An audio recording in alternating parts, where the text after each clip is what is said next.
Sir. आपने बहुत उदारता के साथ वक्त दिया है और बहुत कुछ दिखाया है जो मौलिक काम है। वो हाँ हाँ, जरा वो मैं कुर्सी ले आनी है। बात कर रहा हूँ प्रोफेसर ब्रज कुमार पांडे साहब से और सर से आज अपने शोध कार्य के संबंध में एक ओरल टेस्टिमनी के लिए बातचीत करना चाहता हूँ। मेरी पीएचडी की थीसिस का जो टाइटल है सर वो है रेटरिक एंड इट्स पब्लिक्स, हाँ हाँ। Some aspects and reception in India. Sir का 1967 टू 2017। हाँ, थैंक्स। तो जिसमें 3 सेट ऑफ रेटरिक का चयन वहाँ गाइड राकेश बटवैल साहब के साथ मिलकर किया है। एक सेट ऑफ रेटरिक में बैठे सर। हाँ अपोजिशन के 3 पर्सनैलिटीज़ हैं, डॉक्टर लोहिया, भूपेश गुप्ता और लालू प्रसाद। दूसरे सेट ऑफ रेटरिक में 3 पॉलिटिकल पर्सनैलिटीज जो गवर्नमेंट का हिस्सा रही हैं, इंदिरा गांधी, मधु दंडवती और नरेंद्र मोदी। और फिर आखिरी सेट ऑफ रेटरिक में 3 पब्लिक इंटेलेक्चुअल्स को चुना है, बिपिन चंद्रा, मलकानी और हरिशंकर परसाई। तो अभी बातचीत की शुरुआत में मैं चाहता हूँ कि लोहिया के पॉलिटिकल रेटरिक पर बात की जाए। आपका कोई ऐसा स्मरण, कोई ऐसी याद डॉक्टर लोहिया को लेकर जबकि आपने लोहिया से सीधे सीधे साक्षात्कार आपका हुआ हो? वो 3 मैंने डॉक्टर लोहिया को मैंने नज़दीक से जी 3 बार जी और 3 बार ही हमने उनको नज़दीक से समझने की कोशिश की। 1962 के लोकसभा और विधानसभा का जो चुनाव एक साथ हुआ करता था, वे बलिया से बक्सर आ रहे थे। उस समय गंगा पर पुल नहीं था और जिस नाव से आ रहे थे मैं भी उसी नाव में चढ़ा और मैंने देखते ही पहचान लिया कि ये डॉक्टर लोहिया हैं। और 3-4 आदमी और थे, एक उमा चौबे थे जिनको मैं जानता था, वो उनकी पार्टी से चुनाव लड़ने वाली थी और उनकी सभा को संबोधित करने के लिए बक्सर में जा रहे थे। मुझे जब वो डॉक्टर साहब को मैंने देखा और मैं उनके नज़दीक चला गया क्योंकि दूरी थी। मैं पतवार के नज़दीक था और वो बीच में थे। तो मैंने प्रणाम किया और मैंने कहा कि मैंने एमए किया है, मैं गोरखपुर गया था, रिसर्च करना चाहता हूँ। मैंने पूछा कि डॉक्टर साहब देश का क्या होगा, कैसा भविष्य? उन्होंने मेरी छाती पर हाथ रख कर कहा, जिस देश का नौजवान मर जाता है उस देश का कुछ नहीं होता। फिर उन्होंने पूछा कि तुम क्या करना चाहते हो? मैंने कहा कि मैं तो पढ़ाना चाहता हूँ। तो कहा कि डॉक्टर लोहिया ने कहा कि मैं भी तो पढ़ाना चाहता, लेकिन तुम लगता है कि राजनीति से वाकिफ़ है। हाँ, हमने कहा कि हाँ, मैं स्टूडेंट लीडर हूँ, रहा हूँ और मैंने एमए पास किया और मैं कॉलेज में पढ़ा रहा हूँ। बहुत खुश हुए। दूसरी मुलाकात हुई 1967 के चुनाव में।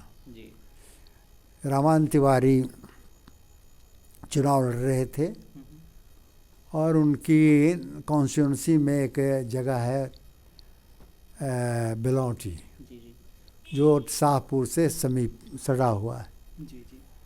वहाँ मैं गया और डॉक्टर साहब ने जो भाषण दिया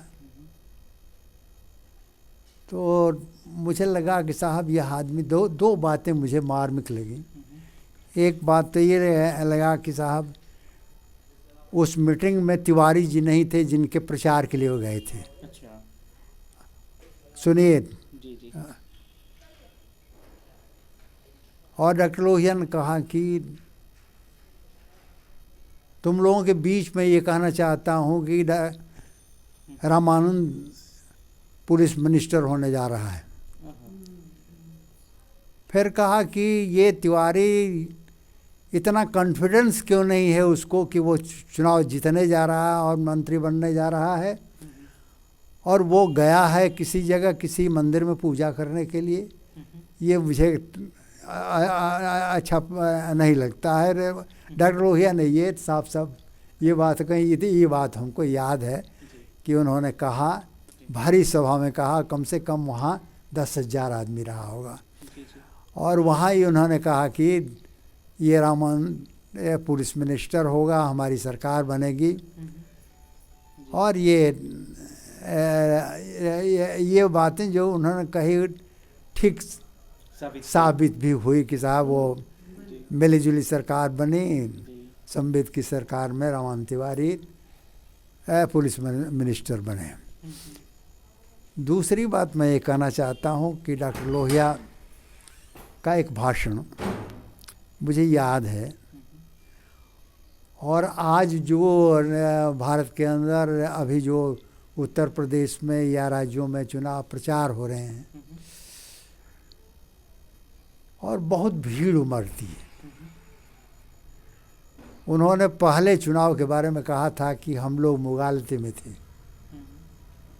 और ये एक अंतरंग गोष्ठी थी। ये भोला पहल वो जो पार्टी बनी थी डॉक्टर लोहिया की, तो भोला ही असली किरदार थे उस पार्टी के। हाँ, भोला सिंह, हाँ, नौत वाले। और वो जो राज्यसभा विधान परिषद में वो निवेदन समिति के अध्यक्ष वगैरह भी थे, और वो उसमें वो भोला में, और जिस समय वो डॉक्टर लोहिया के पार्टी में आए थे वो पहला आदमी थे।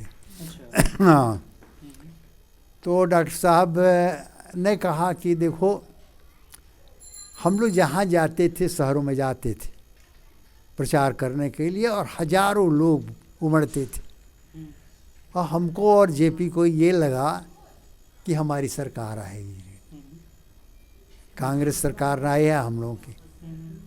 तो कहा कि ये सफ़ेद पोस्ट जो नौजवान हैं ये सुनते थे बात, लेकिन अमल नहीं करते थे।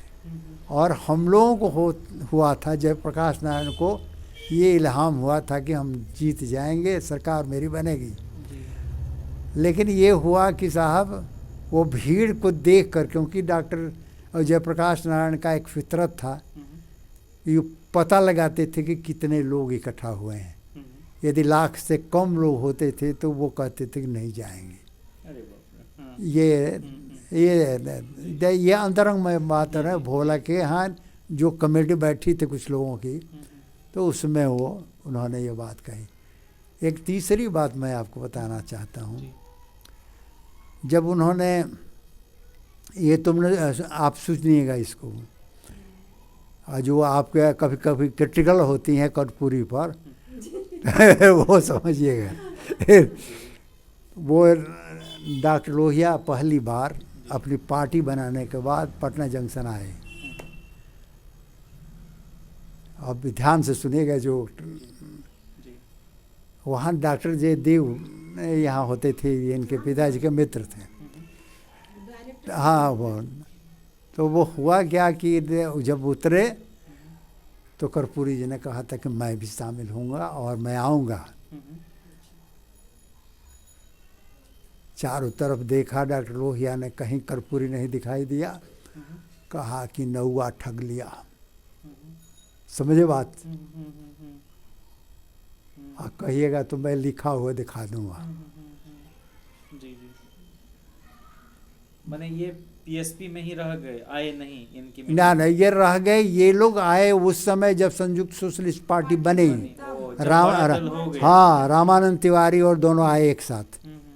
ये लोग थे, ये लोग जब प्रकाश के चेला थे, और भीतर से ये लोग नहीं चाहते थे डॉक्टर लोहिया को। बाद में ये आए, और डॉक्टर लोहिया के आज ये जो जितने लोग कर्पूरी भक्त हैं, ये इन लोगों को पता नहीं कि साहब ये फॉरवर्ड समर्थक थे। मैं गलत कहता हूँ? बहुत सही कह रहे हैं। और बाद में चल कर के जबकि ये उमड़ी डॉक्टर लोहिया के 60% पिछड़े वाला पिछड़े वाला नारा पर, तब ये लोग पागल होकर के वहाँ गए। ये इतिहास है ये, और ये इसको बहुत कम लोग जानते हैं। नहीं, हम लोग तो जानते हैं। हाँ हाँ, लेकिन हमारी पीढ़ी को नहीं पता। हाँ, जैसे आप जानते हैं तो हम जानते हैं। देखिए एक मिर्ज़ापुर में डॉक्टर लोहिया गिरफ्तार हुए, ये 56 की घटना है। जी जी। तो पत्रकारों ने पूछा कि आपको नेहरू से इतना हेटरेट क्यों? जवाब दिया डॉक्टर ने, कहा कि देखो, नेहरू हमारा मेंटर रहा है, मेरा मार्गदर्शक रहा है, और आज भी मैं को बहुत माने में मार्गदर्शक मानता हूँ, लेकिन मैं उसकी सत्ता को मैं उखाड़ना चाहता हूँ, और इसीलिए मेरा विरोध है। देखिए, डॉक्टर लोहिया के 2 मिस्टेक्स थे। एक मिस्टेक ये था कि उन्होंने जो गैर कांग्रेसवाद चलाया, वह जो उनका सिद्धांत था, वह रणनीति हो सकती है, वो सिद्धांत नहीं हो सकता। ये सिद्धांत नहीं था, उन्होंने कांग्रेस को हराने की रणनीति थी। और इनसे बहुत प्रेम था सीताराम बाबू को। हाँ, वो सबसे बड़ी जो चीज़ थी। और मैं ये मानता हूँ कि जयप्रकाश नारायण और डॉक्टर लोहिया की ये बहुत बड़ी भूल थी। उन्होंने बाद में जनसंघ के साथ बाई इलेक्शन लड़ा, और गैर कांग्रेसवाद के कारण आपको आज भारत में बीजेपी की सत्ता है। क्योंकि संवित सरकार जो बनी, देखिए, पहली बात मैं ये कहना चाहता हूँ कि ये जो जनसंघ का राइज हुआ, ये राइज हुआ आपको मूलतः चाइनीज वार में।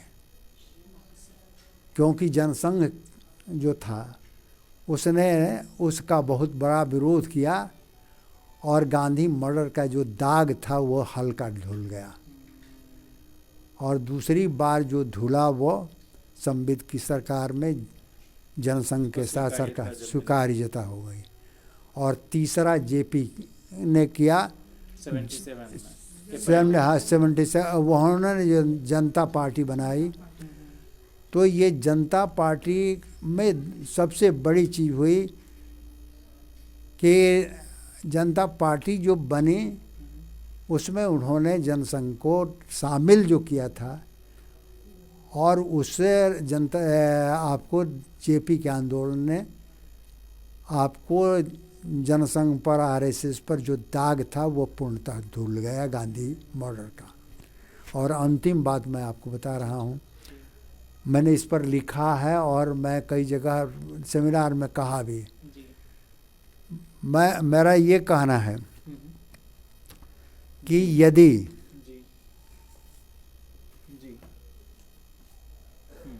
जब मुरारजी जी की सरकार गिरी,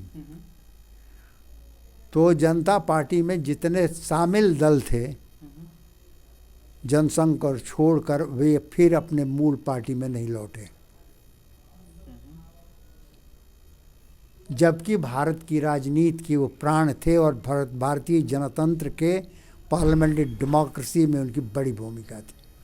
चाहे वो प्रजा सोशलिस्ट पार्टी हो, संयुक्त सोशलिस्ट पार्टी हो, या आपको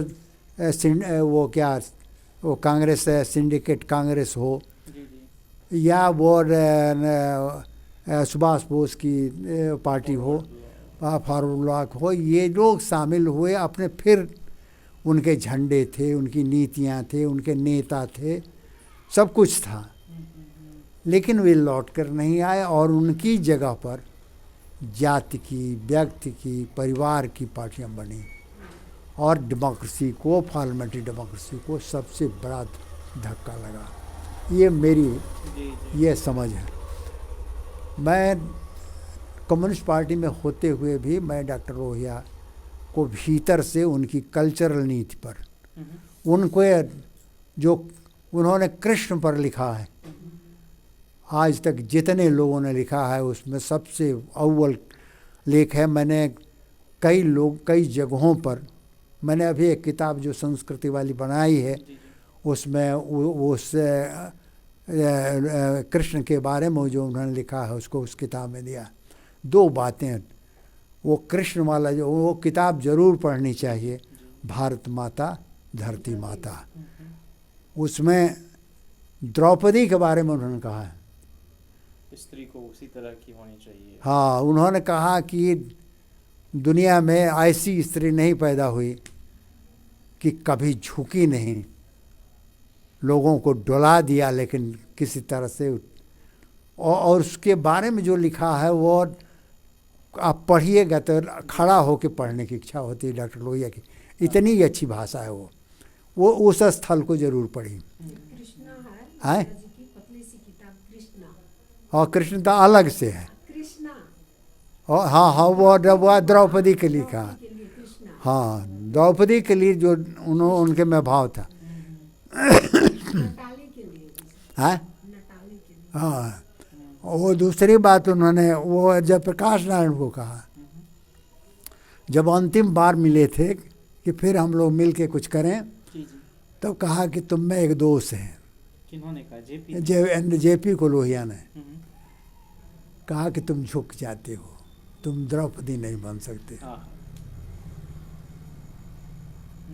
इसलिए डॉक्टर लोहिया को पढ़ते हुए मेरे आंखों में आंसू आ जाते हैं, जबकि वो मिथकों की बात करते हैं। उनके जीवन का जो चरित्र है जी जी। और उनके जीवन के रहन सहन थे, उन्होंने बहुत सारे लोगों को पैदा किया। विजय देव नारायण शाही थे, जी जी। रघुवंश थे, ओम प्रकाश दीपक थे, आपको कृष्णनाथ थे, रंगनाथ थे, ये सारे लोग मेरे मित्र थे। जी जी जी। और वो जो थे आपको काशी विद्यापीठ के जो आनंद कुमार, वो अरे जो वहाँ बहुत बड़े सोशियोलॉजिस्ट थे, जो वाइस चांसलर भी हुए थे, वो बलराम सिंह थे इतिहास के, ये सारे लोहियाट थे।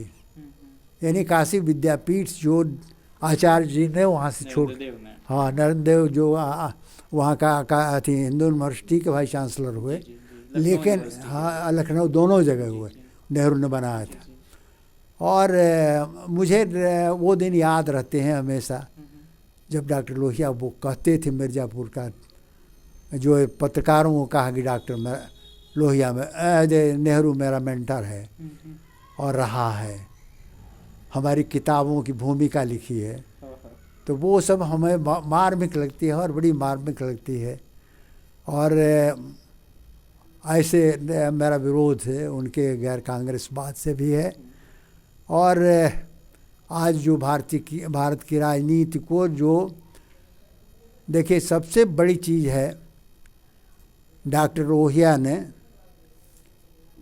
60% के आरक्षण में महिलाओं को भी जोड़ा था, और सारी महिलाओं को पिछड़ी माना, क्या सबको माना, शूद्र माना, जी जी जी। और उसके लिए आरक्षण की बात कही।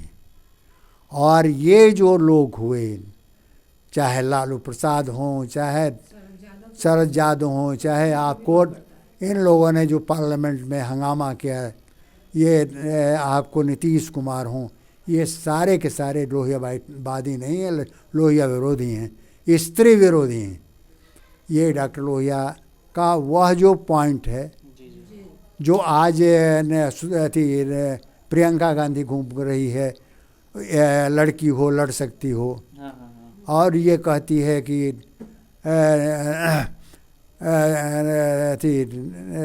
महिलाओं को जागृत करती है, द्रौपदी आ जाओ अब कृष्णा नहीं आने वाला, हाँ गंध, हाँ गोविंदा शस्त्र उठा लो, गोविंदा नहीं आने वाला।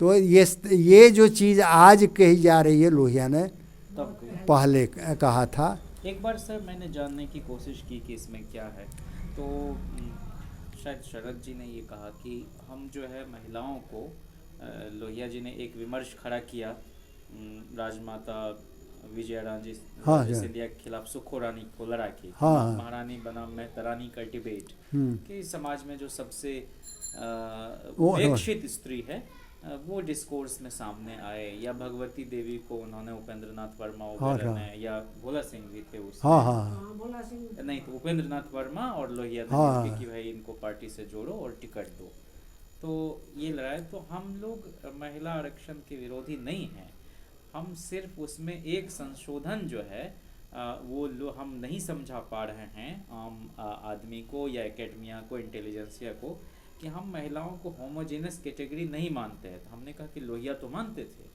तो उन्होंने कहा नहीं, हम ये कह रहे हैं कि महिलाओं को तो देना ही है, मैं 33 नहीं 66% रिजर्वेशन दीजिए, लेकिन उसमें भी जो अति उपेक्षित महिलाएं हैं उनको इंश्योर कर दीजिए उनके लिए कैसे? जगह।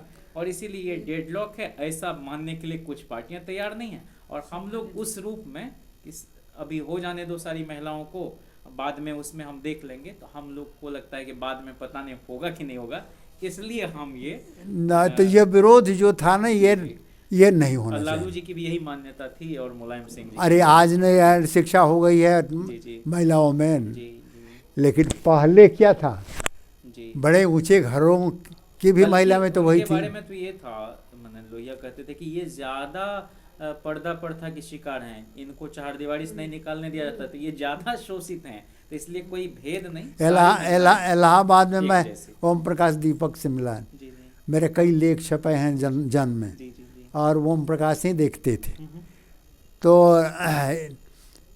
एक पारिवारिक बदलता पारिवारिक संबंध करके एक मेरा लेख था, जी जी तो डॉक्टर लोहिया को उन्होंने दिखाया, हाँ, तो कहा कि ये फ़ोन पर उपलब्ध है, हाँ, तो कहा कि मैं तो पूछूंगा जिस कॉलेज में पढ़ाता है उस कॉलेज में तो फ़ोन होगा, प्रिंसिपल का पता करता हूँ। हाँ, तो फिर कहा उन्होंने, कहा कि ये पॉइंट है, इसको कहो हम्म, फिर से इसको रीराइट करो, वो छपा है जन में, देखिएगा। जी जी हाँ, और बदलता पारिवारिक संबंध। हाँ हाँ एक लेख उसमें और है वो बहुत वायरल, काबीना की तानाशाही, अच्छा अच्छा, ये लेख छपा ये थे। किस सिलसिले में काबीना की तानाशाही कहाँ के संदर्भ में था? बिहार, हाँ, बिहार में जो सरकार बनी थी ना महामाया वाली।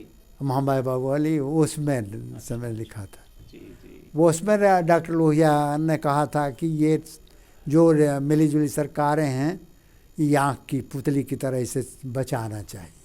अच्छा, तो उस पर आपका वो हाँ, उस पर आपकी टिप्पणी थी उस वो लेख तो में? हम लिखा था कि अच्छा, हाँ रे डॉक्टर लोहिया रे, ये सोच है, हाँ हाँ और ये सरकार तभी चल सकती है जब हाँ, वहाँ की पुतली की तरह से इसे संविद को चलाने का प्रयास होना चाहिए। क्या बात। यही एक है। हाँ,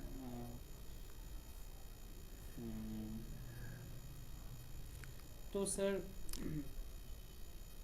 लोहिया के पूरे भाषण कर्म में कुछ प्रमुख, अगर आप उसमें तत्व अगर बताना चाहें कि नहीं ये सारे एलिमेंट्स जो हैं प्रमुखता से उभरते थे, और इसी के इर्द गिर्द वो अपनी पूरी राजनीति को पिच करते थे, और उसी पर कार्यक्रम भी बनाते थे, नीतियों का भी निर्धारण करते थे। देखिए बड़े प्रश्न क्या थे? पहली बात तो आपको मैं बता रहा हूँ कि उन्होंने 2 ही किताब लिखी, हाँ हाँ, बाकी सभी किताबें उनके भाषण हैं। अच्छा, यह तथ्य है। जी जी जी जी जी अब जैसे इतिहास चक्र उनकी किताब है, यह किताब ये भाषण नहीं है, टेप है। क्या बद- इतिहास चक्र हाँ टेप है? हाँ, ऑडियो टेप, टेप? हाँ ऑडियो टेप है। विल्सन। ये बद्री विशाल पित्ती ने कराई थी। हाँ, उन्होंने बड़ा काम कर हाँ हाँ, कल्पना में। हम्म, मैं आप ये लोहियाट जितने हैं ना, जी जी जी जो पुराने होंगे उनसे भी आप पूछिएगा, तो जो मैं बता रहा हूँ वो नहीं बताएंगे। जी जी जी उतने संपर्क के लोग नहीं हैं जो मैं। जी और बद्री विशाल पित्ती और उनकी कल्पना को कल्पना में मेरे लेख छपे थे, जी जी और हर महीना उसमें जो भारत के पत्रिकाओं में जो अच्छा लेख छपता था उसका एक पेज छपता था। अच्छा अच्छा, मैंने उसको कटिंग करके अभी तक रखा है, जो मेरे लेखों का जी जी जी वो उसमें छपता था। देखिए डॉक्टर लोहिया की मौलिक एक चिंतक थे, और वो पहले विचारक थे जो भारत में जो सोशलिस्ट हुए वो पहले हुए जो मार्क्सवादी नहीं थे, जो मार्क्सवादी नहीं थे और मार्क्सवाद के क्रिटिक थे। और जर्मन में जिनके अंडर में उन्होंने पीएचडी किया था वो पहले मार्क्सिस्ट थे, बाद में उन्होंने अपने विचार बदले। वह चैप्टर आप पढ़िएगा जो मेरी किताब में है, तो उससे आपको मालूम होगा। और वहाँ से वो उन्होंने ये सोशलिज्म की और जो अपनी थीसिस बनाई थी वो अपनी अलग सोच थी और वो मौलिक थी, और एशिया के लिए वो ज़्यादा जो हाँ वो सप्त क्रांति जो बताते हैं वह एक महत्वपूर्ण उनके विचारों का एक पक्ष है। तो ये है कि वो सबसे पहली बात है कि दूसरी बात है कि आपको इस देश में राजनीति करने वालों में दो ही व्यक्ति ऐसा हुआ जिसको कल्चर से लगाव था, उसमें डॉक्टर लोहिया और वो कॉमरेड पीसी जोशी थे। कॉमरेड पीसी जोशी ने इप्टा बनाई, प्रगतिशील लेखक संघ बनाया, वो जितने फिल्म के लोग हैं उनको अपने साथ जोड़ा, इतिहासकार हैं बलराज सहनी हो गए, हाँ ये सारे लोगों को जोड़ा। और उतना बड़ा आयाम बौद्ध बुद्धिजीवियों का किसी ने नहीं जोड़ा था जो उन्होंने जोड़ा था। और दूसरा व्यक्ति किसी भारतीय राजनीति में जो राजनीति करता था, जो देश बदलना चाहता था, देश को मैं शोषित पीड़ित लोगों का राज बनाना चाहता था, उसमें डॉक्टर लोहिया थे। और इनकी अपनी सोच थी और संस्कृति की सोच थी, और उन्होंने पूरे महाभारत को, भारत को, हमारे पुराणों को, उसके जो पात्र हैं जो लोगों के दिल दिमाग में तोड़ते हैं, जिससे वो प्रेरणा लेते हैं, जिससे अपनी मुक्ति की आशा रखते हैं, उन लोगों के बारे में बड़े मार्मिक ढंग से लिखा है। और यह हमारे देश के संस्कृति को समझने के लिए डॉक्टर की वो किताब पढ़नी चाहिए, ये उनके भाषणों को पढ़ना चाहिए।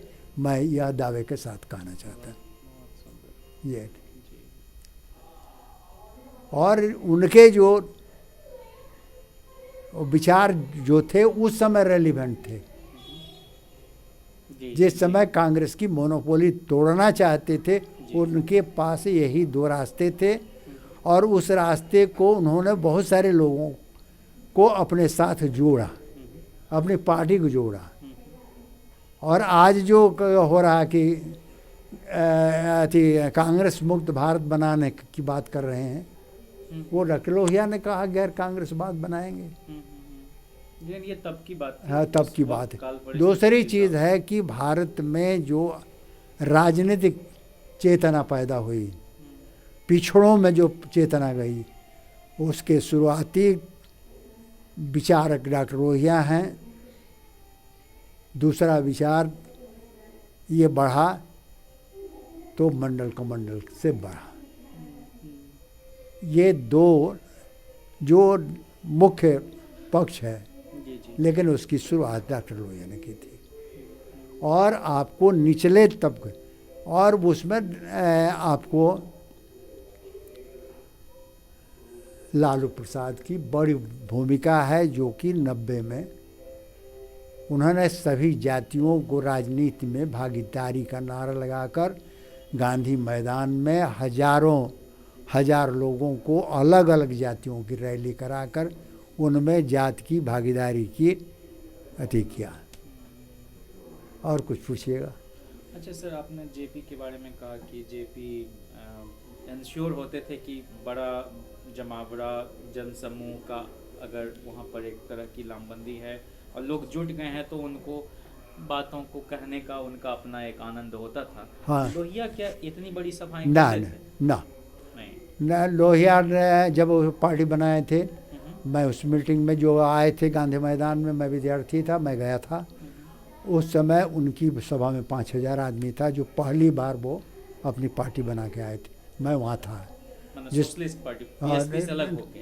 पीएसपी से अलग करके उन्होंने वो बरगद वाला उनका जो अथी था वो 55 की बात मैं जी, कह जी, रहा जी। हूँ। और मैं 85 वर्ष का हूँ। क्या बात आप शतायु हो, आपकी उम्र दराज हो, स्वस्थ और सक्रिय रहे। रामावदेश बाबू आपके क्लासमेट थे ना? हमारे से हमसे 1 साल जूनियर था। जूनियर थे, अच्छा junior अच्छा। थे वो। जी जी। वो मेरे इलाके का था हम्म। और रमन तिवारी का कट्टर दुश्मन था। अरे बाप रे। मैं मुझसे बहुत उसकी पट रही तो थी। 77 में तो दोनों हुए होंगे एमपी ना? हाँ हाँ हाँ रामानंद तिवारी जी भी और रामावदेश जी भी, हाँ, कर्पूरी जी भी। कर्पूरी जी भी। हाँ ये तिवारी एमपी भी बने। हाँ हाँ, बने थे ना? वो एमपी के बाद मर गए वो। उसी समय उसी दौरान मर गए। हाँ वो मर गए। हाँ, जब उनका टेन्योर टर्म हो जाता शायद पूरा नहीं हो पाया। मैं एक उदाहरण दे रहा हूँ जी। और वह दृश्य मैंने देखा है। जब ये मोरारजी देसाई की सरकार बन रही थी तो पंडित रामानंद तिवारी के जो फैन थे वो इकट्ठा हो गए, कहाँ पर? दिल्ली में दिल्ली में। इकट्ठा हो गए और मधुली में जैसे ही निकले, क्योंकि इधर 2 ही किरदार थे वो ऐसा मधुली में की बड़ी पूछ थी, किसको मंत्री बनाए किसको नहीं बनाए। तो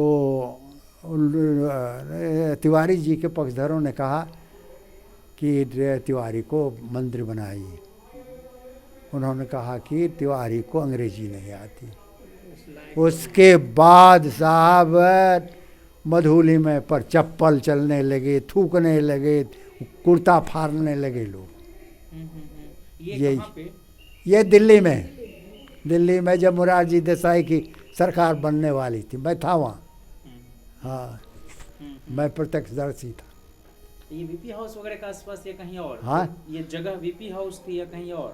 वहीं था। वहीं वीपी हाउस थी। हाँ हाँ ओ, हाँ। नहीं वो सेंट्रल कैबिनेट के लायक तो नहीं थे वो। हैं? अब उस पर टिप्पणी क्या? नहीं हम तो हम आप लोग का कितना हम जानते तारीफ बिहार से के देखते जाते बिहार हैं। में लीडर अपोजिशन थे और माने मुख्यमंत्री बनते बनते रह गए। कर्पूरी जी का कुछ ऐसा हाँ हाँ, हाँ, वो भी एक सच्चाई है। वो कर्पूरी जी ने कहा कि नहीं बनना हम लोग। जनसंघ जब रहेगा तो हमने लोगों को नहीं बनना चाहिए, और खुद- और दूसरे दिन अपने बन गए। तो इसमें रामानंद तिवारी जी के साथ शरारत हुई, इस बात को मानना चाहिए। वो नरो व कुंजरों वाले हाँ, हाँ, हाँ, स्थिति में डाल के उनको। नहीं, इस पर एक अंग्रेजी में किताब जर्मन ने लिखी है। अच्छा अच्छा। हाँ, वो किताब 2 वॉल्यूम में है, 1 वॉल्यूम मेरे पास थी। जी, जी। और वो खोजेंगे तो आपको कभी जी। आप अपना नंबर दे करके जाइए, सर, मैं फ़ोन कर दूंगा। क्योंकि रामानंद तिवारी जी की तारीफ आपके बक्सर से ही है। 77 में वो एमएलए हुए थे, नंद किशोर राम जी। हाँ, हाँ, वो अदय है। 98 में शायद गवर्नर ने उनको नॉमिनेट किया था एमएलसी के रूप में। हाँ हाँ तो अंबेडकर थॉट की पढ़ाई बिहार की हर यूनिवर्सिटी में हो, इसका एक प्रस्ताव उन्होंने बिहार विधान परिषद में रखा। भोला सिंह जी जो हरनौत वाले हैं, इन्होंने शायद विरोध किया उसका कि अंबेडकर जो है अंग्रेजों के दलाल थे। हाँ, तो इस पर जावेद साहब ने बहुत झिड़का उनको, भोला सिंह जी को, और यह सर्वसम्मति से लगभग पारित हो गया ये प्रस्ताव। तो हमारी भागलपुर यूनिवर्सिटी, मैंने वहीं से ऑनर्स किया टीएनबी कॉलेज से। हाँ हाँ तो वहाँ पर अंबेडकर विचार विभाग बाकायदा है, जहाँ पीजी की हाँ, पढ़ाई हाँ। होती है, गांधीयन थॉट डिपार्टमेंट हाँ भी है। हाँ और उसमें 1-2 कमरे के लिए इन्होंने अपने कोष से नंद किशोर जी ने पैसे दिए। नंद किशोर जी बताते हैं कि रामानंद तिवारी जी माने नंद किशोर जी और शिवानंद जी जब कहीं जा रहे थे तो उनको कुछ ज़्यादा पैसे दिए नंद किशोर जी को, और शिवानंद जी ने कहा कि आप हमेशा ऐसा ही करते हैं, मतलब हमारी उपेक्षा। हाँ, इस तरह से। तो ऐसा भी नहीं है कि उनमें बहुत तरह की अच्छाइयाँ भी हाँ, थी। बहुत हाँ, और वो अरे वो तो मौत के मुंह से निकल आए। जी जी। उनको और फांसी एक हो सामान्य फांसी पृष्ठभूमि से उनको निकल के फांसी होती। बसते ही नहीं। पुलिस हाँ ना। गृह मंत्री होना, पुलिस मंत्री मैंने उस पर होना, लिखा, लीडर अपोजिशन होना। वो मैंने लिखा है कि नाविक विद्रोह जी जी। और ये सिपाही विद्रोह बिहार का, अरे वाह। उस पर हमने लेख लिखा है। जी जी हाँ, जी जी। सेना का। हैं? वो तो अपना बंदूक लेके वहाँ गए थे ना। हाँ हाँ। जी जी जी। तो बच अरे वो पुलिस होते हुए अथी खादी का कपड़ा पहन लिया। जी हाँ, बच गए बहुत बढ़िया। हाँ हाँ तो उनको और और जो अरे उनके श्री समय श्री में- बाबू के अनुसार तो जेल अथी फांसी हो जाती है। और उनके समय गांधी में जी जो ने बचाया। ऑफिसर थे, हाँ? रामानंद जी के समय में जो ऑफिसर थे, जब ये मतलब सिपाही होंगे, तब बाद में ये पुलिस मंत्री बने तो वही सलामी दे रहे थे। तो ये भी दिलचस्प वाकया है। जी जी बहुत सरल और बहुत सीधे आदमी थे, बहुत जी। सरल। और थोड़ा उनका जो भावना वाला पक्ष है तो वो ज्यादा प्रधान ज्यादा, था हाँ, व्यक्तित्व में। श्रेष्ठ लोग भावना वाला वो हाँ। होता ही। जी जी। तो मैं तो वहीं बगल के रहने वाला अच्छा हूँ, अच्छा, जी जी। इसलिए मैं तो- 52 के चुनाव में हाँ, जयप्रकाश जी गए थे उनके कॉन्स्टिट्यूंसी में उनके भाषण देने के लिए। अच्छा। 1 लाख आदमी था। मैं उस समय मतलब और JP की रैली में भीड़ जुटती थी हाँ गांव में। गांव में। हाँ, मैं 8वीं क्लास में पढ़ता था। जी। मैं पहला भाषण जयप्रकाश नारायण का वहाँ सुना था। जी। और सर एक और बात बताएंगे, आपने शुरू में कहा कि ये कुछ उनकी तरफ से एक ब्लंडर या एक तरह से वो स्ट्रेटजी थी, वो नीति नहीं थी, हाँ, हाँ। सिद्धांत नहीं था, और इसका खामियाजा भी मतलब बाद के दिनों में देखने को मिला। हाँ, हाँ। हाँ। लेकिन क्या इसका मूल्यांकन वो लोग जो लोहिया की राजनीति से सहमत नहीं थे, सैद्धांतिक रूप से भी सहमत नहीं थे, और वो एक स्वाधीनता आंदोलन का जो एक बड़ा ही सैंक्टिटी वाला एक प्रभाव, एक फीलिंग आम लोगों में भी थी कि ये आज़ादी की लड़ाई लड़ने वाली पार्टी के लोग हैं, तो इसलिए हम अपने आप को उससे जोड़ते हैं, हमारे पुरखे शहीद हुए तमाम लोग। शुरुआत के 2 दशक तक कम से कम अगर हम कहें तो 67 तक कम से कम। लेकिन इससे लोहिया को खलनायक के रूप में जो पेश किया जाता है कि मतलब उनकी वजह से ही दिया बाती जल गई पूरे देश में, जनसंघ का प्रसार हो गया। लोहिया नहीं का नहीं, मूल्यांकन प्रसार का इस- मैं नहीं कह रहा हूँ। हाँ, नहीं आप नहीं, वो हाँ। कई लोग जो एक तरह से इन प्रिंसिपल उनसे सहमत नहीं होते हैं, वो इस तरह से ही लोहिया को पोर्ट्रे करते हैं। वो गलत करते हैं। जी। इसकी मान्यता नहीं होनी चाहिए। हम्म। उनके देखिए, उनकी अपनी रणनीति थी जी। और वो मानते थे कि ये जो एक पार्टी का जो वर्चस्व है इसको कैसे तोड़ा जाए। जी जी। ये इसके लिए उन्होंने गैर कांग्रेसवाद की नीति बनाई थी। ये दूसरी चीज़ है कि देखिए, वो थे ना रजनी कोठारी, जी जी जी। तो उनकी जो महत्वपूर्ण थीसिस थी वो क्या थी उनके? जातियों का एक हाँ, तरह से उनका ये था कि politicization of राजनीति में जाति के भागीदारी के कारण भारत में डेमोक्रेसी डीपेन हुई। जी, ये जी, थी जी, उनकी थीसिस ये है। जी जी हाँ। जी। बल्कि उस मंडल कमीशन में भी वीपी मंडल ने रजनी कोठारी को कोट किया है और ये कहा है कि भाई भारतवर्ष में तभी आप सशक्तिकरण सामाजिक रूप से कर सकते हैं देखिए, वो उसने परफेक्शन दिया रजनी कोठारी ने, जी जी जी और ये डॉक्टर लोहिया की थीसिस को एक तरह से एक दूसरे ढंग से एक ऊंचाई पर उसका समर्थन किया। जी ये जी। चलिए बहुत आपसे। सुंदर सर। और हाँ। एक और बात बताएंगे, लोहिया जब बोलते थे पार्लियामेंट में और लोहिया जब बोलते थे मास में, पब्लिक में, तो दोनों के रिसेप्शन में कोई आप अंतर देखते हैं? मैंने पार्लियामेंट में उनकी बातों को जिस तरह से सुना जाता था, रिसीव किया जाता था, और उसको मीडिया के लोग जिस तरह से देखते थे या इंटेलिजेंसिया जिस तरह से लेता था, पब्लिक में जो बोलते थे, पब्लिक उसका रिसेप्शन कैसे करती थी, किस तरह से वो मतलब? देखिए, वो उनके बोलने के उनकी स्टाइल थी, हाँ, हाँ। और वो जो स्टाइल थी वह लोगों को बड़े मार्मिक ढंग से आकृष्ट करती है। भाषा उनकी अपनी थी, अच्छा। हाँ, हाँ। और वो उस तरह के उद्वेलित करने वाली बात नहीं करते थे और सीधे बात करते थे जिसको लोग समझ सकते थे। अब जैसे देखिए, पार्लियामेंट में उनका एक महत्वपूर्ण जो भाषण था, वह भाषण से बोला जाए। हाँ, वो बंद कर दीजिए। उनका जो महत्वपूर्ण भाषण था, सुनो भाई, उन्होंने कहा कि इस देश की प्रधानमंत्री एक महिला है, इंदिरा जी के सामने, जी। और इस देश की करोड़ों महिलाएं नंगी हैं। क्या प्रधानमंत्री ने कभी इस पर ध्यान दिया? जहाँ जाओ किरण डूबती है और सुबह होने के पहले हजारों हजार महिलाएं सड़कों पर नंगी। क्या एक महिला प्रधानमंत्री का ये दिमाग में कभी आया? अब यह चीज़ जो ये नरेंद्र मोदी वगैरह आज ये शौचालय बना रहे हैं, तो डॉक्टर लोहिया कितने बड़े वो पार्लियामेंट के अंदर ये इस बात को उठाते हैं और ये कहते हैं, हर एक प्रधानमंत्री जो महिला है उसके सामने कहती है।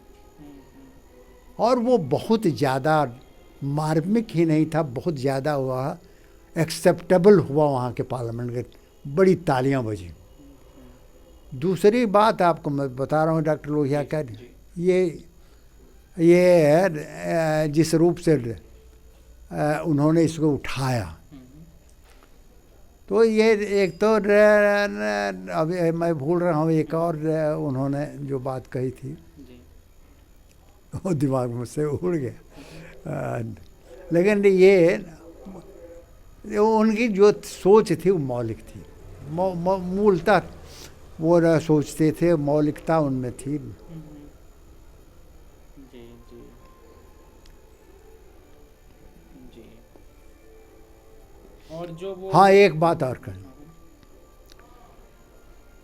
अब देखिए एक बात वो कहते थे कि हमारे जो तीर्थ हैं, हमारी जो नदियां हैं, सबसे ज़्यादा गंदी हैं। हाँ, वो सारे नदियों के बारे में कहते हैं जहाँ लाखों लाख जाते हैं, जहाँ हजारों लाखों लोग वहाँ जाते हैं मंदिर में पूजा करने, और उसकी इर्द गिर्द की गंदगी को देख करके डॉक्टर लोहिया ने कई भाषण दी। इसलिए आपको मैं क्या सुंदर सर। हाँ, और आपकी किताब जो है ये भूमंडलीकरण ये ले जाइए। तक या यथार्थ, और ये तो मैं वहाँ ले लूँगा। हाँ।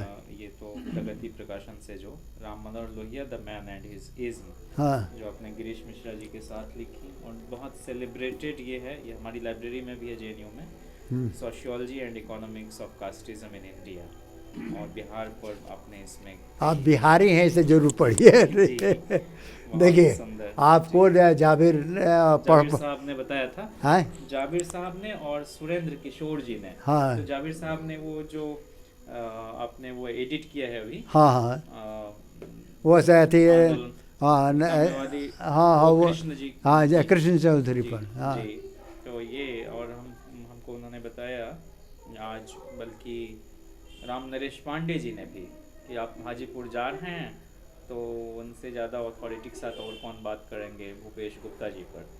तो मेरा सौभाग्य है कि आपसे आज भेंट हो गई, और इस बहाने हमारी थीसिस थोड़ी मेरी और समृद्ध नहीं वो जी। मैं वो भूपेश गुप्ता वाली चीज़ जो है ना, हम दूसरी उन पर किताब ही है, ठीक है मैं आपको दूंगा। जी, हाँ। और अल्पना जी का विशेष तौर पर आभार की, और अब दीपक जी का भी। ये तो अभी कॉलेज से आई है, जी पता नहीं खाना खाई है कि नहीं खाई है। मैंने खाई हाँ, दिया। दे- जी, हम हाँ। लोग क्या है इन्हीं के यहाँ से। जी, ये इनके पिताजी का जो मेरा सीताराम हाँ सीताराम बाबू का जो स्नेह प्रेम था, इसका निर्वाह ही करती है। क्या बात। हाँ इसलिए उनसे भी उनके निधन से 6 महीना पहले मेरी भेंट हो गई, 6 या 7 महीने पहले, अप्रैल 2018 में। उन्होंने कहा अरे कि दोबारा आइए तो- मैं आपको मैं बता रहा हूँ, जी, जीवन के लास्ट जो 10 वर्ष थे, कोई ऐसा हफ्ता नहीं गुजरा जी, जो हमारे यहाँ नहीं आते, हाँ, और नहीं कोई सोच करके नहीं आते। जी जी जो भी कुछ होता अखबार पढ़ते व्यग्र हो जाते हैं, जी जी और उस व्यग्रता में आते कि पंडित लिख दो, लिख के लिए आते, कविताएं लिख लेते। जी जी हाँ जी, जी। वैसा आदमी बहुत कम मिलता है। और सबसे बड़ी चीज़ है जी।